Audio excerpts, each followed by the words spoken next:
In the Academy Award-winning movie Raging Bull, one of the more memorable scenes is middleweight champ Jake LaMotta, played by Robert De Niro, lying against the ropes, beaten to a pulp by the great Sugar Ray Robinson.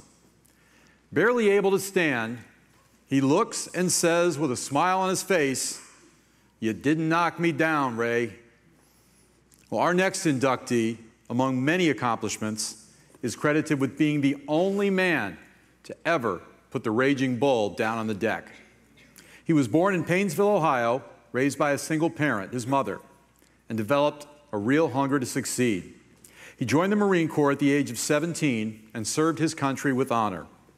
He rose to the rank of sergeant in World War II and was honored with 5 citations for his bravery, including the Purple Heart and Silver Star for conspicuous gallantry in action against the enemy while serving as a squad leader in a Marine rifle platoon.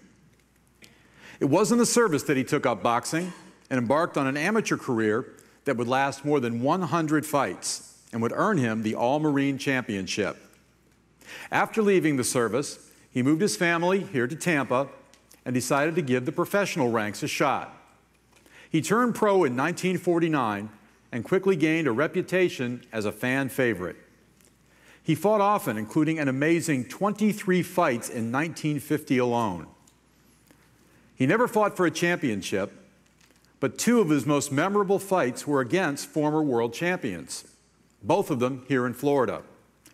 On New Year's Eve in 1952, the first sports event to ever be beamed out of Florida by TV networks, a much anticipated fight, they said, televised nationally to millions of boxing fans, which according to one newspaper article wrote, now all could enjoy ringside seats thanks to television.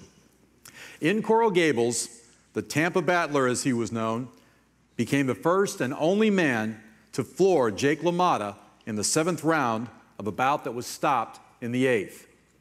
That earned him a shot at former light heavyweight champion Joey Maxim. That was 1953 in Miami. He knocked Maxim down, but found himself on the short end of a decision. He continued to campaign for a title shot, but after losing the rematch to fellow contender Charlie Norcus, and at the heartfelt request of his wife, he stepped out of boxing in 1956 with a final record of 51 wins, 13 losses, 4 draws, 36 knockouts. After boxing, he worked as a welder in the Tampa Bay shipyard and later moved to Carson City, Nevada, where he went to work as the recreational director for the Nevada State Prison System.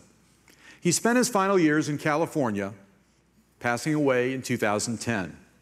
In 1996, he was honored by the Veteran Boxers Association, which called him a great competitor, a dynamic puncher, a creditor to the boxing game, and yet a very mild-mannered gentleman. Ladies and gentlemen, please welcome to the Florida Boxing Hall of Fame class of 2012, boxer Danny Nardico.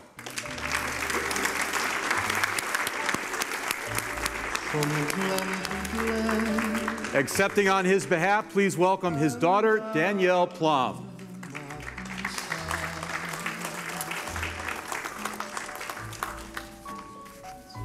The summer's gone.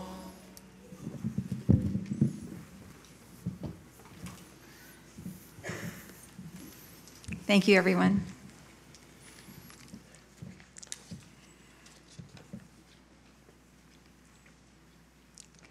My father was Danny Nardico. I was very young when my father began his boxing career, and it was in full bloom at that time. And of course, my memories are very different than most other children. In fact, I hadn't until this very weekend met another grown-up whose formative years were quite the same as mine. I think I had a very unusual childhood. And I was very privileged to share those years with my dad during those formative years. Most of what I know concerning my father's boxing career has come from friends and family.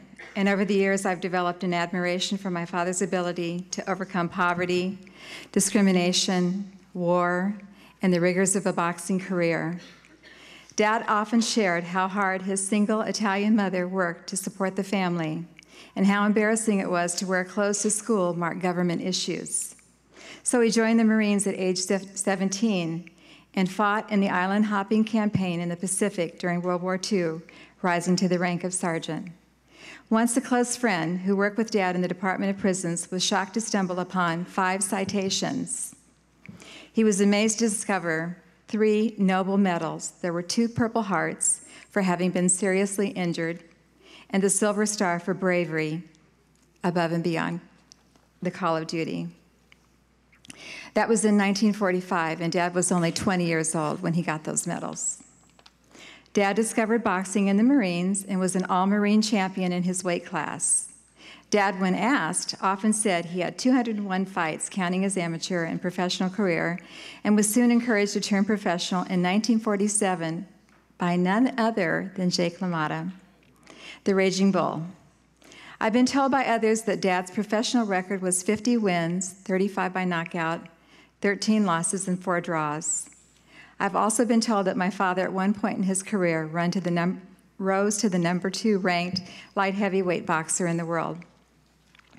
In advance of the big fight with the heavyweight, Dad's manager, Willie Pep, arranged a match intended for publicity purposes with a fighter named Charlie Norcus, himself a former U.S. Marine who outweighed Dad by 16 pounds. The fight was ferociously fought and tallied 11 knockdowns in 9 rounds.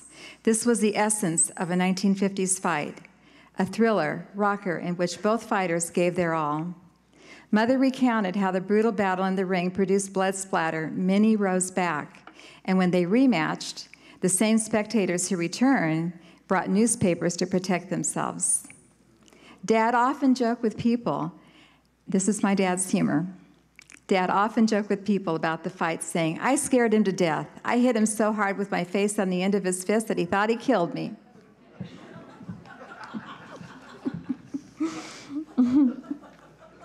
Dad's most famous boxing moment has to be the knockout of Jake LaMotta, the Bronx Bull, in the 7th round of the fight on New Year's Eve in 1952.